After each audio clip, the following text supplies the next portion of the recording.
Hello guys, welcome to my new video. और ये हमारी पोएम सीरीज की लास्ट वीडियो है।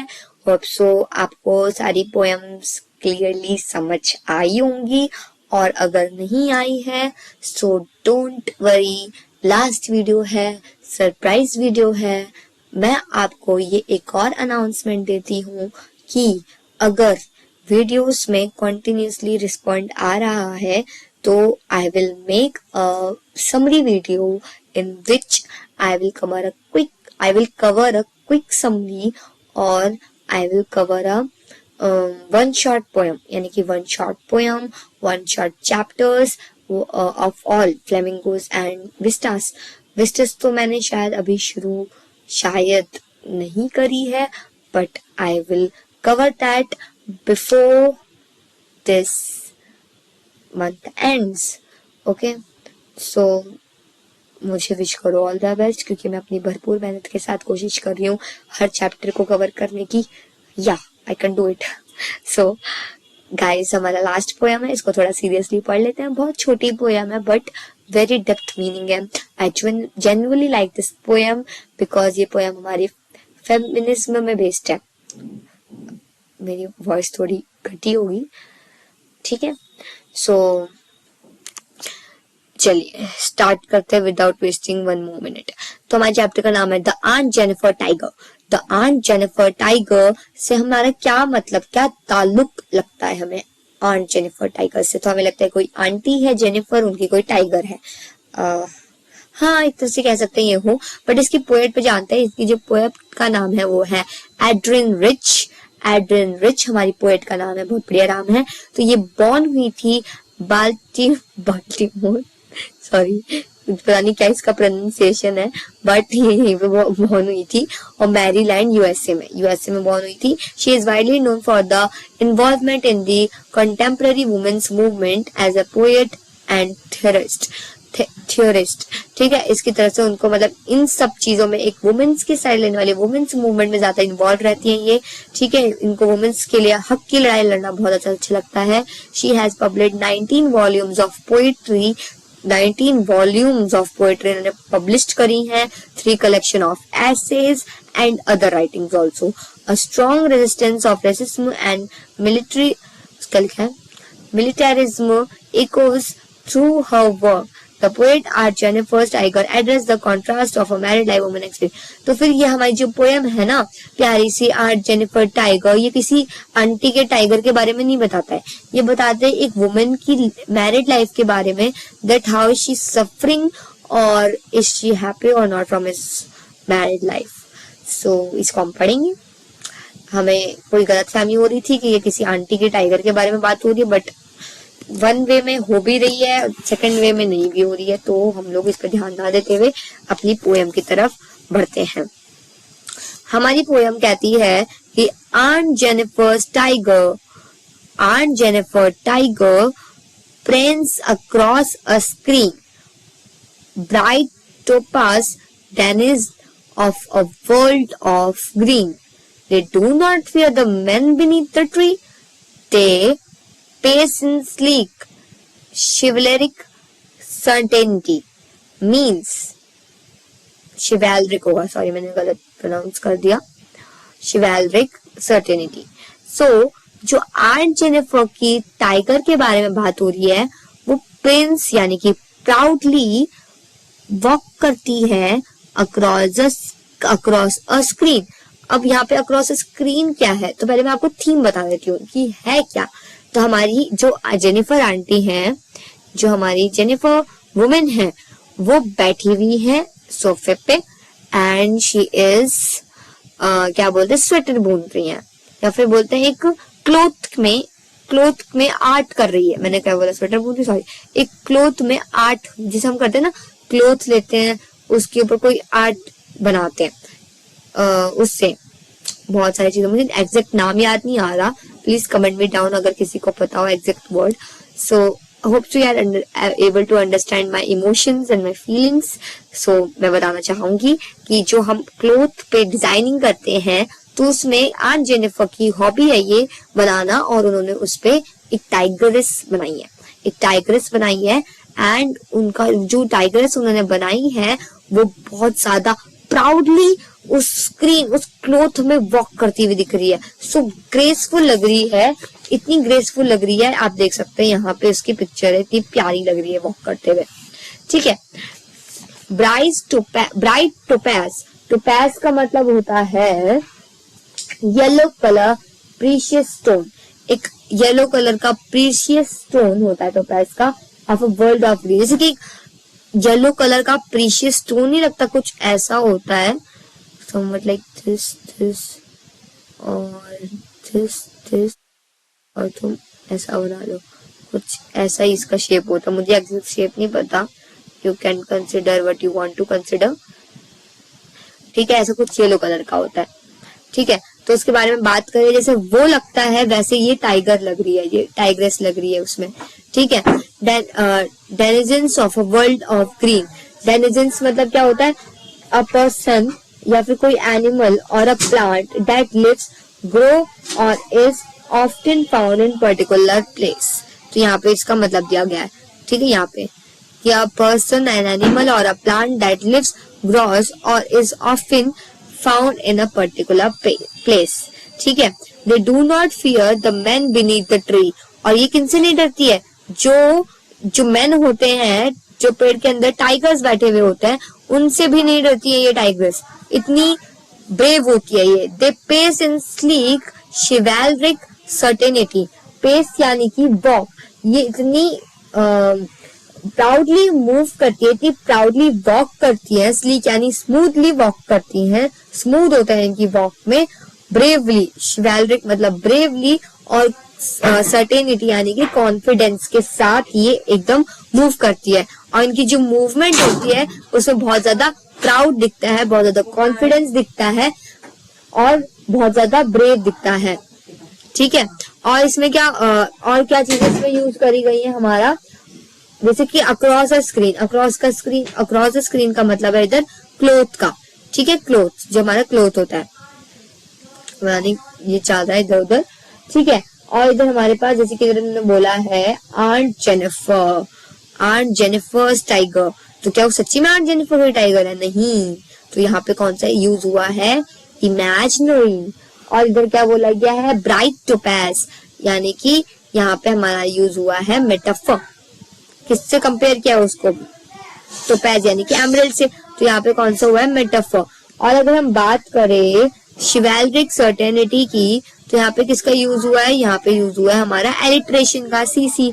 ठीक है, नेक्स्ट पे आता है aunt Jennifer's finger fluttering through her wool, यानी कि होता है ना कि जो उन्होंने वूल पे आर्ट करी है उसकी तरफ अपने हाथों से एकदम ऐसे टच करके देखना, तो ऐसे वो टच कर रही है, उसको फील करने की कोशिश कर रही है अपने हाथ से। ठीक है, फिंगर फ्लटरिंग अगेन कौन सा है, एलिट्रेशन, एफ। ठीक है, alliteration. Next line, find even the ivory needle hard to pull, और जब वो कर रही होती है तो जो आइवरी नीडल है, जो उनके हाथ में आइवरी यानी कि छोटी सी नीडल है, वो उसको भी खींच नहीं पा रही है, उसमें बहुत ज्यादा उनको तकलीफ हो रही है वो खींचने में। क्यों तकलीफ हो रही है, तो इसके दो कारण हैं। सबसे पहला तो कि वो इतनी बुढ़ी हो चुकी है, इतनी बूढ़ी हो चुकी है, इतनी ओल्ड हो चुकी है कि उनसे खींचा नहीं जा रहा। दूसरा कि उनको अपने हस्बैंड से डर लग रहा है, because she is following her passion, क्योंकि वो अपना पैशन, घर का काम धाम छोड़कर वो इधर बैठकर अपना पैशन फॉलो कर रही हैं, वो मतलब डिजाइनिंग कर रही हैं। पहली बात, इसलिए उनको अपने पति से डर लग रहा है, इसलिए उनसे वो नीडल नहीं चल पा रही है। दूसरा, या तो वो इतनी ओल्ड हो चुकी है कि उनसे नीडल नहीं चल पा रही है। ठीक है, तो ये चीज हो गई। अगला कि the massive weight of uncle's wedding band sits heavily upon the aunt Jennifer's hand, मतलब इधर किसको बोला गया, uncle wedding band is a, उनकी जो वेडिंग की रिंग थी, जो उनकी एनिवर्सरी रिंग है, इधर किसको बताया गया है, इधर किसको बताया गया है, तो चलता नहीं है, रिंग को बताया गया। ठीक है, रिंग को बताया गया है, तो उसके लिए इन्होंने बोला हैवी लग रही है उनको। क्या रिंग कभी हैवी होती है? नहीं, तो इसलिए यहाँ पे कौन सा होगा, मेटाफर। तो यहाँ पे रिंग कभी हैवी नहीं होती, तो मेटाफर। पर उनको क्यों हैवी लग रही है ये रिंग, क्या रिंग सच्ची में हैवी होती है? नहीं, वो उनको इसलिए हैवी लग रही है because he is depth under her responsibilities, वो अपनी रिस्पॉन्सिबिलिटीज के अंदर घुट घुट कर जी रही हैं, इसलिए उनको वो जो वेडिंग रिंग है वो बहुत ज्यादा भारी लग रही है। जो उनको शादी करने के बाद रिस्पॉन्सिबिलिटीज मिली है वो उनके लिए काफी ज्यादा भारी है। वो वेडिंग रिंग के लिए नहीं बात कर रही, वो उनसे जो वेडिंग के बाद मिलने वाली रिस्पॉन्सिबिलिटीज हैं उनके बारे में बात कर रही है। पोएट क्या बोला मैंने, जो भी बोला मैंने पोएट बोलना चाह रहा थी, क्या बोल रही हूँ मैं पोएट बोलना चाह रही थी। हाँ, when aunt is dead, लेकिन जब आंट मर जाएगी, her terrified hands will lie still ringed with ordeals she was mastered by। लेकिन जब आंट जेनिफर मर जाएंगी, जो उसके टेरिफाइड हैंड्स है, जो उनके ओल्ड हैंड्स है, या फिर हम बोल सकते हैं टेरिफाइड हैंड्स है। टेरिफाइड हैंड्स यानी कि यहाँ पे हमारे कौन सी यूज हो रहा है, ट्रांसफर एपिटेट। यहाँ पे ट्रांसफर एपिटेट है यानी कि हैंड्स को टेरिफाइड बताना, यहाँ पे इसका नहीं उसका यूज किया गया है। ठीक है, एक और चीज मैं आपको बताना चाहती हूँ कि कहीं पे मैंने कुछ स्किप नहीं किया। हाँ, ऑर्डर्स का मतलब होता है पेनफुल एक्सपीरियंस, यानी कि जब वो मर जाएंगी तो उनके जो हाथ होंगे उनमें ये पेनफुल जो एक्सपीरियंस है, जो उनके रिंग के जो उनका रिंग हाथ है, जिन पे उनकी रिंग है, उस हाथ में उनका जो पेनफुल एक्सपीरियंस है वो साफ साफ नजर आएगा, जो उन्होंने थ्रू आउट द लाइफ सहा है। शी वॉज मास्टर्ड बाय, जो उन्होंने पूरी लाइफ सहा है। The tiger is the panel that she made will go on praising proud and unafraid moving proudly. लेकिन भले ही वो मर जाएंगी, लेकिन उनकी जो टाइग्रेस उन्होंने बनाई है वो तभी भी प्राउडली मूव करेगी, किसी से डरेगी नहीं। तो यहाँ पे हुआ है पर्सोनिफिकेशन। क्या ये कभी असली में चल सकती है? नहीं चल सकती, क्योंकि इस कलाकारी है, असली में थोड़ी चल पाएगी। तो वही चीज उन्होंने यहाँ बताई है। फेंसिंग का मतलब होता है मूविंग प्राउडली। ठीक है, स्लीक का मतलब होता है elegant, so beautiful, so elegant, just looking like a wow, ये होता है इसका मतलब। ठीक है, अब चलिए क्वेश्चंस का discuss. How do denizen and chivalric aid to understanding of the tiger attitude. सबसे पहले तो ये एक ऐसी चीज है जो खाली एक ही चीज से मिल सकती है, क्या? टाइगर। दूसरे शिवैलरिक मतलब क्या होता है? ब्रेवली, वो बहुत ज्यादा ब्रेव है, कॉन्फिडेंस है, तो ये सारा टाइगर के एटीट्यूड को दर्शाता है। दूसरा क्या है? Why do you think Aunt Jennifer hands are fluttering? मुझे, मैंने आपको बताया है, मुझे कमेंट में चाहिए, मैंने आपको बताई है। 2 रीजन है इसके। नहीं, इसके नहीं। हाँ, Why is she finding the needle so hard to pull? इसके 2 रीजन हैं। और ये कि hands are fluttering to the her wool in the second stanza, क्योंकि वो अपनी कलाकारी को देख रही हैं, जिन्होंने क्या है, क्योंकि पहले उनको कभी अपना पैशन फॉलो करने को नहीं मिला। ये मैंने बता दिया, दूसरे वाले का आप मुझे कमेंट में बताएंगे। ये क्वेश्चन है, What is the suggested by the image massive weight of the uncle's wedding ring? यानी कि उनकी शादी के बाद हुई हुई रिस्पॉन्सिबिलिटीज। चौथा क्या है? Of the what or of whom is Aunt Jennifer terrified within the third stanza? किससे जो हमारी आंट जेनिफर है टेरिफाइड है? अपने हस्बैंड से टेरिफाइड है ऑब्वियसली। फिफ्थ क्या है? What are the ordeals Aunt Jennifer is surrounded by? कौन से वो ऑर्डर्स यानी कि पेनफुल एक्सपीरियंस है जिनसे जो आंट जेनिफर है वो सराउंडेड है। Why is the significant that the poet used the word ringed? क्यों उन्होंने ring word यूज किया? What were the meaning of the word ringed in the poem? ringed का मतलब होता है, रिंग का मतलब क्या होता है कि जो रिंग यानी कि उनकी जो रिंग थी उस उंगली में, ठीक है, वो जो दर्शाता है कि उनका जो रिस्पॉन्सिबिलिटी था वो सबको, ठीक है, मतलब उनकी जो रिस्पॉन्सिबिलिटी थी, जो वो जिनके अंदर वो दबती चली गई और अपना पैशन उन्होंने फॉलो नहीं किया, अपने हस्बैंड से डरती रही, ये सारे ऑर्डर्स थे, पेनफुल चीजें थी जो उन्होंने करी। और रिंग्ड वर्ड दर्शाता है उनकी रिस्पॉन्सिबिलिटीज को जिनके अंदर वो दब रही हैं, ठीक है।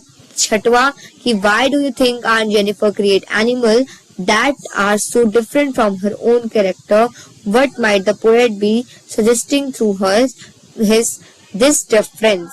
तो ये आप मुझे कमेंट में बताएंगे, नहीं आ पाएगा तो मुझे कमेंट कर दीजिएगा, मैं आपको इसका पूरा अच्छा वाला आंसर लिख के दे दूंगी कमेंट बॉक्स में। 7th, interpret the symbol found in this poem.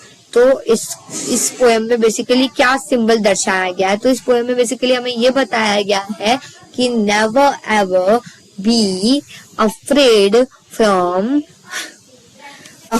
From something, मतलब किसी भी चीज से डरने की जरूरत नहीं है। You have your own pride, you have your own choice, so follow them. According to me तो यही होना चाहिए। बाकी आपको कोई और सिंबल्स दिख रहे हैं इस पोएम से तो you can comment it down. Do you sympathize with Aunt Jennifer?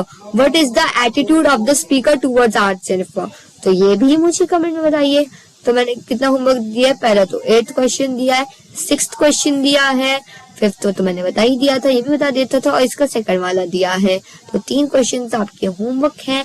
नहीं आएंगे तो कमेंट कर देना, मैं आपको इनका आंसर अच्छा लिख के भेज दूंगी नीचे कमेंट में। बस मुझे एक कमेंट चाहिए कि मैम सॉरी दीदी या फिर जो भी बोलना है, नहीं आया मुझे ये तो मैं आपको भेज दूंगी। चलो बाय, हमारा चैप्टर खत्म होता है, मिलते हैं नेक्स्ट वीडियो में।